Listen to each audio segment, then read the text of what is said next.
Welcome to The World Today. I'm Sana Makbool, and in today's show we will be talking about Prime Minister Imran Khan's visit to the US and his resolve to highlight the Kashmir issue every chance he gets in the United States and at every meeting that he will be engaging in. Also, we'll be talking about what is to be expected from his address to the UN General Assembly on the 27th of September. And along the sidelines, we will also be talking about the Indian Premier Modi's rally in Houston, in which, of course, President Donald Trump was also present. We will be taking a look at the statements made by both the leaders and what those signify. And in terms of US's role in mediation of the Kashmir dispute, whether or not a meeting is going to be taking place, as Trump had hinted earlier. To talk more about this, we are going to be talking to international affairs expert Dr. Amna Mahmood, who has been joined us in the studio. Thank you for being with us, ma'am. Of course, you must know that the reports coming in from the rally in which a large number of people participated. However, a large number of protests were also taking place outside the venue. Of course, in India, it's been taken as a sign of a diplomatic victory for India. Do you think that is so? Yeah, obviously, it's a show of power. If you remember, in the first visit of Pakistani Prime Minister, there was big gathering of Pakistani Americans, and Prime Minister address. So India was just countering that. And looking at the population difference of Pakistan and India, they are 5 times to Pakistan's population. So if they are having 50,000, Pakistan was already having more than 20,000, so it's not a large difference. And talking about Houston, that is basically Texas is a South Asian state. So gathering of 50,000 was just a peanut there. But obviously it was show of power, and Indian and American media is boasting that. Basically, you see the tone set there was against Pakistan, and that showed the Trump's tilt towards India, and that is very much clear. So Pakistanis who were having more expectation from Mr. Trump, and as he uttered a few words about mediation, and that those words were countered by India, and India simply refused that any such offer was or request was made with to Mr. Trump. So it means that Pakistan should not attach much hopes with Mr. Trump that he can come with for mediation, and that too in favor of Pakistan. If you look into detail at the statements that Mr. Modi made in his address to the rally, he has significantly pointed towards Pakistan for a lot of anti-state activities within India and in Kashmir also, not naming Pakistan, but then hinting very obviously towards it. And of course, this comes in after Prime Minister Imran Khan in his earlier address in Pakistan had said that anybody who tries to infiltrate into Kashmir is an enemy of Pakistan and of Kashmir. But the fact remains that this is part of the way India has always played the issue and has always blamed Pakistan for the terrorist activities present in India. But given the fact that such a large number of people participated and that Donald Trump was also there, it seems that those claims are taking precedence over the ones our Prime Minister is making. Obviously, I think that Mr. Trump's presence over there, and he continued to stay during the speech full time with Mr. Modi, that shows clearly where he stands, where American stands, where American administration stand, and what their stance would be when they would be making sit India and Pakistan across the table, though it is not possible in the near future. I think that this is actually the legacy the US is following since 9/11. Since 9/11, they have reduced all sort of freedom fighters, movements for right of self-determination, asking for their rights, to just terrorism. And they, if you are not making peace, if you are not addressing people's legitimate rights, not giving them basic human rights, denying them right of self-determination, they would certainly come out and they will make their struggle for that. That may be peaceful, but if you are not listening then that peaceful struggle may be violent. And the Kashmiri struggle is basically indigenous, and that is the response of overwhelming number of security agencies there. 7:1 is the largest, or rather biggest ratio of civilian population to military men.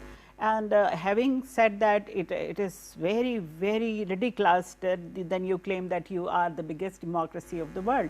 And obviously, knowing the American history, you know, they have reduced the indigenous Native Americans to 0.4% of the total population.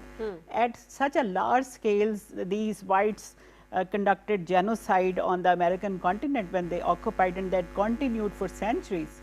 So, having that track record of human rights violation of local population, that match with obviously India. India is doing the same in Kashmir, violating all human rights, having the largest jail of the world, and still they are shaking hand with each other and claiming themselves the largest democracy. That I think that both are having the same policies and same intentions towards the Kashmiris, what Americans did with their native population. Right, and we also see that the protests that were taking place outside the venue were not just with regards to Kashmir, but also with regards to other policies within India, including the NRC and situations happening in Assam or the springing up of detention centers in India. And all of this was part of the protests, so it wasn't just related to Kashmir. However, when Modi spoke, he said that everything is fine with India, and this sentiment was echoed by Mr. Trump also, who said that Modi is doing a truly exceptional job for India. When we see these statements, it seems that whatever policies that Modi's government is implementing or is following does not seem to be a problem for the superpower. Yeah, I think that Modi has created a stance. He is selling his particular stance for the first term, for his last term, and now again he was successful in selling that point of view, that stance that he is doing everything for the progress of India and you know, the progress of RSS, Hindutva culture, and suppressing all the minorities is I think that is ignored by the whole world. Actually, Americans, they never came out of that Cold War psyche that they wanted to encircle certain powers in South Asia, and whenever some power is rising, American come again on the point that they are having Cold War psyche. They have been doing during Cold Wars. Now China is rising, and India is sharing border with China, and you know, at this point of time, you see that Ladakh is very important, where the largest population, largest number of Buddhists are living there, and certainly they have close relations with China as compared to India. And Ladakh is a part of this disputed territory, and when they claim themselves that they are going to revoke 370, actually they are going to nationalize that area, and their army would be stationed more, their control would be high, and in this way they could be able to disrupt the CPEC projects again and again. Right. We have been joined by Ms. Mariam, who has joined us from the US to talk more about this issue. She's a journalist. Thank you for being with us on PTV World. Thank you. Right.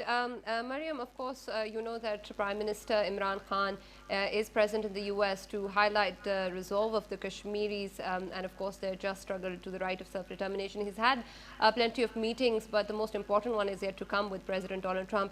What do you expect to come out of that? It would be great if Imran Khan is able to have Donald Trump mediate between the two countries.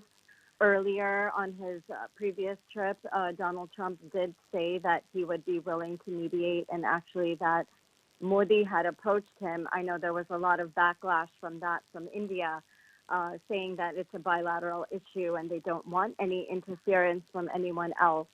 But if Prime Minister Imran Khan is able to get Donald Trump to mediate or to give some strong statements so the two countries can talk, that would go a great way to relieve tensions in the region.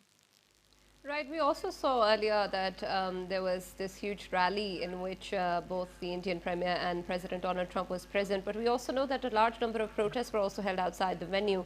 Do you by any chance understand the sentiments that the airlines that were outside the venue, and what were they protesting against, and what were the sentiments of the people there?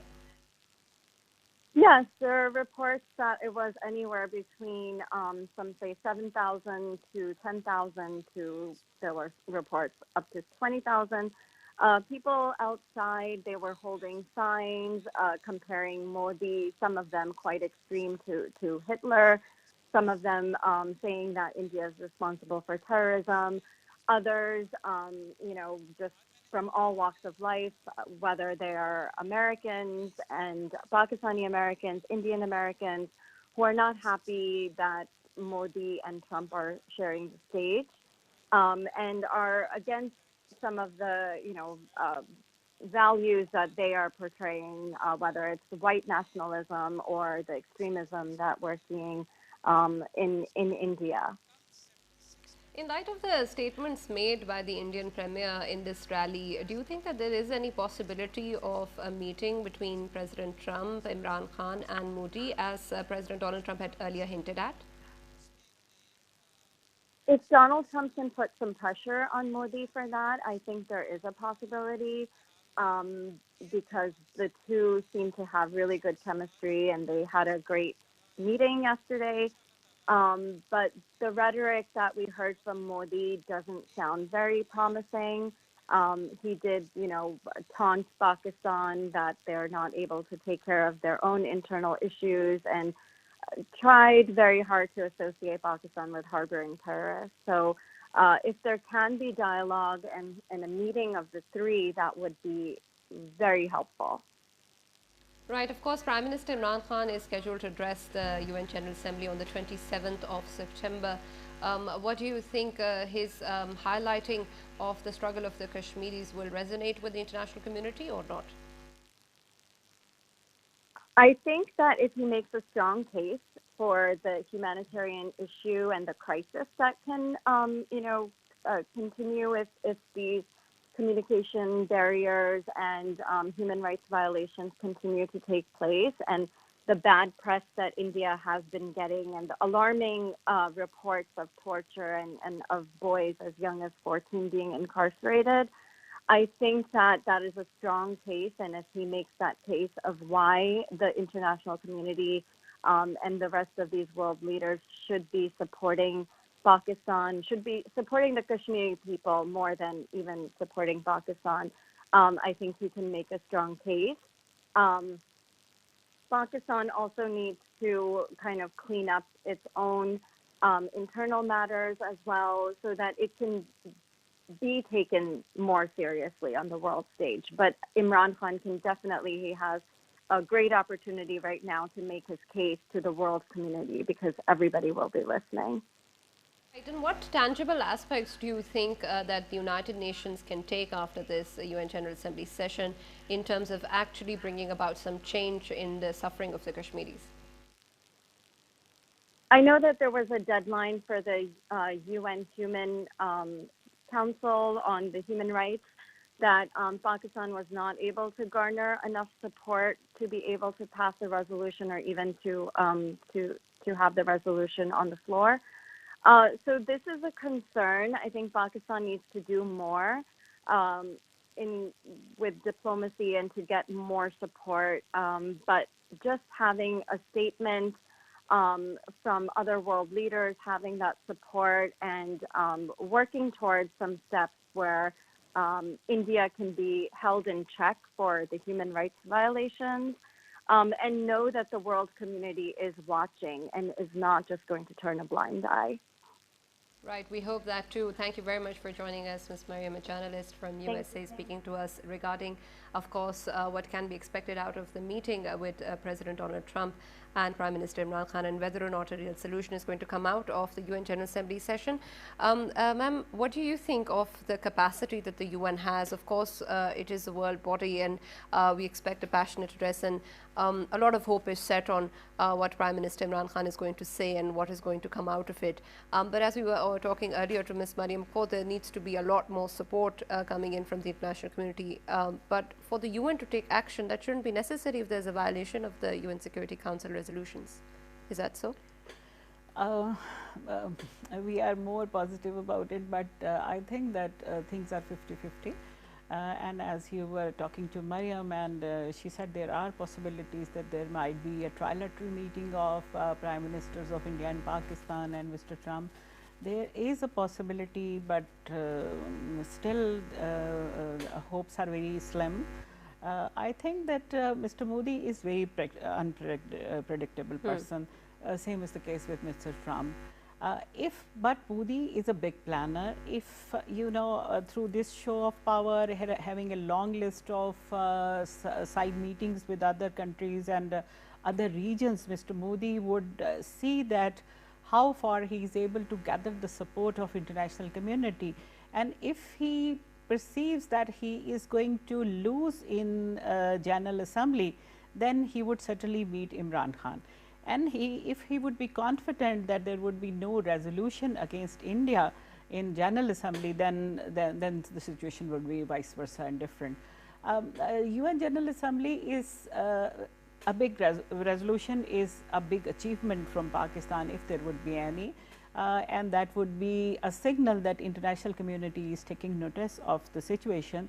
But you see that that is not binding on the world, or that is not binding on any member. Exactly. And even if we've had the previous UN Security Council resolution on Kashmir, they don't seem to be binding as well. Exactly. And you see that all the resolutions of UN Security Council are binding, and they are implemented when there is a will of big powers or superpowers, exactly, or at least the permanent members of the UN Security Council, and they see their own interests. Resolutions are implemented within minutes, and resolutions are ignored for 72 years, you see. The whole world is saying we are watching, we are watching. What I perceive that Pakistan should expand is support base. We are focusing for the last many years on Middle East, Far East and our surroundings. They are having their own interests. We should come out of these traditional allies which are having choice between India and Pakistan. They want to have India and Pakistan as well. So it's not possible to have cake and eat it too. Right. So I think that we should expand our support base to Africa. There are a number of countries in Africa having same suffering like us. They are having the dispute like us. Like today I met with a lady, she is a diplomat from Ukraine, and she was discussing the problem of Crimea. That was the same that we have Kashmir. And she was telling us that we need to share the strategies, that how can we come out of that. Similarly, in Central Asian states, Central American states, Caribbean states, there are problems, and we should gather their support. Instead, we should concentrate the old ones. We'll talk more about that. We'll take a short break right now. We'll be right back.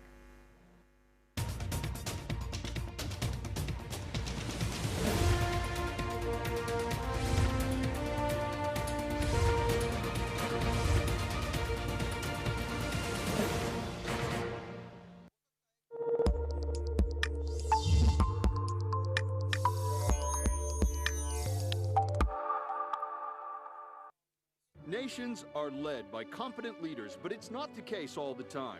Here he comes, the Prime Minister of India, Mr. Narendra Modi.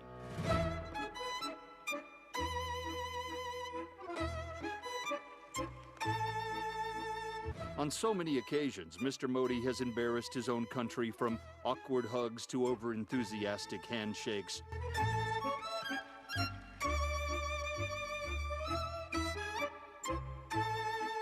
From disrespecting state protocols to irritating smiles, from confused postures to idiotic exposures.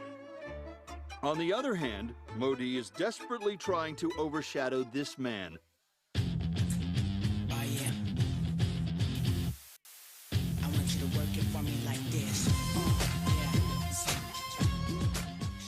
The Prime Minister of Pakistan, Imran Khan, a former cricketer turned politician with a background of Oxford. Khan quickly made his name on the world stage as a true statesman. Unlike Modi, Khan enjoys a respectable reputation all around the world, with media always hanging around him. While Modi has to fake it all, Khan simply gets it all. When Khan was building a cancer hospital, Modi was busy massacring the Muslims of Gujarat. The way Khan is getting along with the world community is nerve-wracking for Modi. with the upcoming address of Khan at the UN General Assembly, where he is all set to expose India's grave human rights violations in Kashmir, Indian diplomatic shutdown is imminent. According to CJ Post, Modi has been instructed very firmly by the White House, no hugs, please. According to our sources, Melania Trump is trying hard to avoid even a handshake with Mr. Modi. The same Melania was seen excited to meet Khan during his recent visit to the U.S.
Welcome back to The World Today. We have now been joined by senior analyst, Brigadier Retired Mr. Shahid Shakir. Thank you for being with us, sir.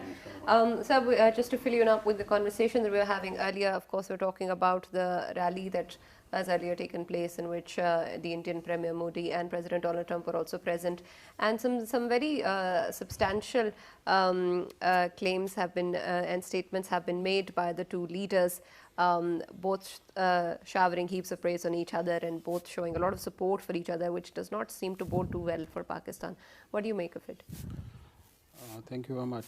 I think you see this rally in the context of the elections which are coming up in America. So the support of the Indian community which is over there, that's very important for the Trump in the coming elections. Having said that, no doubt the Americans and Indians have a strategic alliance. The South Asian power struggle which is going on, the Americans badly need the Indians. But nevertheless, this doesn't undermine the importance of Pakistan. President Trump has many a time have said that he is ready to mediate between Pakistan and India. And Prime Minister is going to meet today, in today's schedule, he is about to meet with the President Trump. And I think that the good sense will prevail, both in the Americans as well as in the Indians. And we come on to a consensus where the parties come on the table and start talking about the differences which they have, not only for the peace and security of India and Pakistan, but for the South Asia and the whole world as a whole. Right. Of course, the elections are an important factor in this. And another thing that people are pointing towards is, of course, the possibility of a trade deal between the two sides as well. And we know that trade relations were affected earlier between India and America, and they're looking to change that now. Could that also be one of the major reasons of the support that we see? Yeah, obviously, Brigadier Saab is right that election support is very important. But I think that this is more of a show of power, that Mr. Trump wants to show that he has won a side of the world, that is South Asia, and South Asian community is with him. And you know, he started with downtrodden communities of the US, and not the intellectuals, not the educated people, but he took minorities, but they were the people with less stature in US politics earlier. So, I think that this time Indian American support would be important, because Mr. Modi is wanted to penetrate American policies, and we have read that some lady from Indian origin, she is also a presidential candidate, supposed to be time will determine, but then but Indian support is very important for Mr. Trump, that he want to have a big economic, big strategic and deal, as well as he wanted to secure Pacific Indo policy as well. Right. And in this way, he would be able to control the whole trade route of the world, as we are just discussing. Right, but of course, when we see statements from the Supreme Leader, the US President, saying that we're not going to let the Islamic radical extremism affect the innocent people of India. So what are we really expecting the US's role to play if the kind of support that he's trying to garner, and understandably why, but then again, if the relations between India and US are so strong, are we really going to first ever expect a mediation? And then even if there is one, isn't it not going to be inclined towards India? And I think these statements does not match to American values. American values are basically human rights, to stop human rights violation, egalitarian society, and democracies. And in democracies, American value is that protection of minority rights first. And that is not the majority rule, rather majority rule and protection of minorities. So, I think that Americans should, they are supposed to stress Mr. Modi to protect their, protect his minorities. And minorities are, by the way, not only Muslims, they are Dalits, Of course. 55 Even the Sikhs and Christians. Dalits are basically the Christians, and they are going to convert them one by one, as they have started this movement come back home. Come back home means that everyone was Hindu before that, before conversion. So, they should go back to their Hinduism again. And when they refer to this extremism, Islamic extremism, I quoted somewhere that there was a statement of former Indian CNC, and he said that the roots of Islamic extremism comes from Middle East. So, the Middle Eastern brethren now are brethren, they are thinking that they are aloof from that, and this is not Muslim Ummah's issue. They have to face the music once they would subjugate South Asian Muslim countries, and then they would go to the Middle East. And you see that in Middle East, what Americans are going to do. They have increased their number of troops on the request of KSA, and that would be, if there would be war, then again the both sides would be the loss of Muslim Ummah. Right. So, we should be alarmed of Right, that. and of course, these policies that are being followed in India are quite alarming, not just for the Muslims, but also other minorities, as you mentioned. But of course, we see that even though the protests that were happening outside Houston were also against all of these policies, and not just against Kashmir. This is what I earlier asked ma'am as well. But then again, when we see the statements coming in from the two leaders, with President Donald Trump also saying that Modi is doing an exceptional job for India, then it seems that whatever fascist ideology is being followed by the Modi government, it does not seem to be such a huge problem for the world. Look, as far as the Indian national interest is concerned, yes, you may say that Modi is doing a very good job and all. But as my colleague has said, that Islamic radicalism is a term which is very common for anything.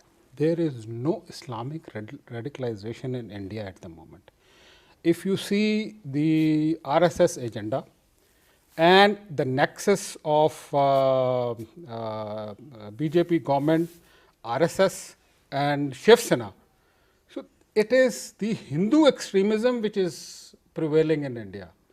You see the human rights violations in India committed by these people, not only against the Muslim, but also against the Christians and Buddhists and others. Yes, but the term that is used by President Donald Trump is radical Islamic extremism, not radical Hindu extremism. That's what I am saying. India is propagating the Kashmir struggle as a terrorist struggle, Islamic radicalism trouble. Whereas it is not, it's a right of the self-determination which has to be decided by the UN Charter according to the UN resolutions, And also, I want to make a point over here at the time of the General Assembly meeting in 1998. After the nuclear explosion of both the countries, there was a meeting of the foreign ministers of permanent fives in UN, and there was a consensus declaration that there is a requirement that both countries should be pursued to come together and sort out their issue. Now is the time that these all decisions which have been taken, they should be implemented, and that is what Prime Minister Imran Khan is going to inshallah talk about. People at the European side and Americans are looking at the thing from a different angle. Now, we do not forget about, or we side away the American interest in the South Asia, and especially in the Pakistan, India, Afghanistan, and China, where the CPEC is coming. That is why we are talking. We see the Indians talking about taking the Pakistani side of the Jammu and Kashmir also. This is the major issue, which is an alliance, which is a big cause of the biggest alliance between America and the US. And as my colleague is saying, if you see the Indo-Pacific the strategy of the Americans, if you see the containment China strategy of the Americans, if you see the American policy in Afghanistan, so these two nations' interests converge with each other, and it is a very common thing in the international politics. Whenever you are allies, whenever your interests are converged. But at the same time, I would say that the American establishment and with due respect, President Trump is forgetting the sacrifices Pakistan has done against the terrorism. We have laid down over 100,000 people, including the soldiers. You see in Afghanistan, American army has not lost even one general officer. And how many we have lost? How many brigadiers have embraced Shahadat? How many colonels have embraced Shahadat? And what the Americans have suffered as far as that thing is concerned. Our operations in the FATA are the classic examples of counterinsurgency. Now, even despite all this, we have suffered, economically $130 billion. So even then, if they do not recognize that we are the one who are fighting for the cause of, curbing the terrorism, and India, which is, not allowing a peace to prevail in Afghanistan, whenever there is a peace talk, whenever there is a move toward the peace in Afghanistan, it is the one country, which is India, which is putting the spanner in the system and trying to stop it. So it is a time, and people over there also recognized it. The violations the Indians are doing, their senators have talked a lot about it. They have written even letter to the president. So I think talking something in the public and sitting backdoor and talking seriously at the Prime Minister level, things will be different. Okay, would you like to add something? Yeah, Imran Khan met some of the senator today, and he was having a very fruitful meeting. And as Brigadier Saab is saying, that Mr. Trump is having actually the convergence of interest with Mr. Modi. You know, if you remember, Mr. Trump was the man when he inaugurated in White House, and he put restrictions of traveling to 7 Muslim countries, and they were all Arabs, and previously they were living with peace, and it was American administration, they started adventure over there. So I think that I wonder that which person should be named as terrorist, all the 3-4 American presidents in a row, or these innocent people who are being killed, 11 million people in Middle East are killed. They are overwhelmingly Muslim. I would not say that they are all Muslims, but overwhelmingly Muslims. And who are responsible for their killing? And who is going to respond? You know, they are having a nexus against, and they say that there is Islamic terrorist movement. And you see that Islamic countries are divided into 57 countries. None of them agree with each other. They are not having any coherent policy. They are failed to make a bloc in the form of OIC. But India is united, is a single country. And you know, 1.2, 1.3 billion Hindus, when they would emerge out of this confidence that they have eradicated all their enemies, then where Mr. Trump would be and where the Western world would be. Still, of course, the phenomenon of radical Islamic terrorism still prevails in the larger public. And when we see people such as Modi presenting similarities in front of an audience, saying that whether it is 9/11 or the 26/11 attacks in Mumbai, he was hinting towards, of course, involvement of Islamic radical terrorism. But in that regard, do you not think that for the population which has elected Donald Trump into power, it will have a large impact on public opinion, which of course shapes all of the policies? Well, I think one thing is to be clarified. You know, Mr. Modi yesterday said that it is Islamic fundamentalism that they attacked on 9/11 and then on Mumbai. You know, there is no similarity. There was no proof. They attacked on Iraq on the pretext of weapon of mass destruction, and there was none.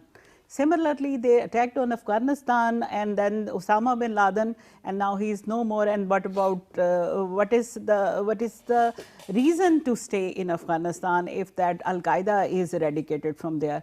These policies of targeting one nation as one religion, considering them a single nation, is flawed, and that is going to American have to repay. The second thing which I want to point out, Americans are thinking in different direction, but you know, Europe has changed. Europe has changed, and they are feeling more humanistic sentiments that is pro Kashmir after the demonstration of Kashmiris. You know, in all European capitals, Kashmiris are demonstrating, and they are joined by the local population for human rights violation and hostage as Kashmiris are right now. So one day that policy has to be reversed, but right now Indians and Americans are having this nexus, and this would continue till the election, re-election of Mr. Trump, I think. Right. Okay. Mr. Jagir, I would like to ask you the fact that, of course, after such warm sentiments that have been expressed by President Donald Trump towards Premier Modi, what sort of a meeting are we expecting between Mr. Trump and Imran Khan? Okay. I think it's going to be a very crucial. We should not have very high hopes about this meeting. In my personal point of view, I think if you know, at least this is one thing is done, that President Trump make them sit together, talk together, and he convince Mr. Modi to lift the curfew immediately so that the people of Kashmiris are at ease. The life comes to a bit normal over there, and then our roadmap is chalked out to talk to each other and resolve the issues. If these 3-4 points are addressed by mediation of Americans, I think it will be a good start. As was done by the Vajpayee, that after the nuclear explosions, the UN Secretary General and President and others, they wrote him the letter, and he agrees on the discussion, and ultimately that turned out to be in the Agra summit, in which the people say and the history says that we were very close to finding out a solution of the Kashmir, but at the 11th hour it was, you know, again Indians put the spanners in the thing, and it could not materialize. It is very important that we do, because what the language, unfortunately, Mr. Modi has used. He is, banging the war drums. His army chief, now the chief of defense staff, is banging the war drums, which is not good for South Asia, especially and the world as a whole. Absolutely. Because war and orchestra are two things which are very difficult to start and then very difficult to conclude. And they're not even a solution at the end of the day anyway. There is no solution, and it goes in a chain reaction. Right. The other side always go in the ups there in the ladder. No one wants to go down. So where we will end up, the world should see this is the right time that where 200 world leaders are going to attend the UN Assembly session. They must wait that what is the cost the world is going to pay for this. Right. For all this. Right, absolutely. Thank you very much for being with us and for having this conversation. Of course, more will be clear when we see the meeting being held between Prime Minister Imran Khan and President Donald Trump, and whether or not we're going to be expecting some positive sentiments from President Donald Trump for the struggle of the Kashmiris, who, of course, are suffering since the 5th of August, and it is the 50th consecutive day where, of course, the curfew and lockdown restrictions still continue. Of course, Prime Minister Imran Khan will be raising the issue effectively on the 27th of September, but what the world does about it is still remain to be seen. Thank you for watching.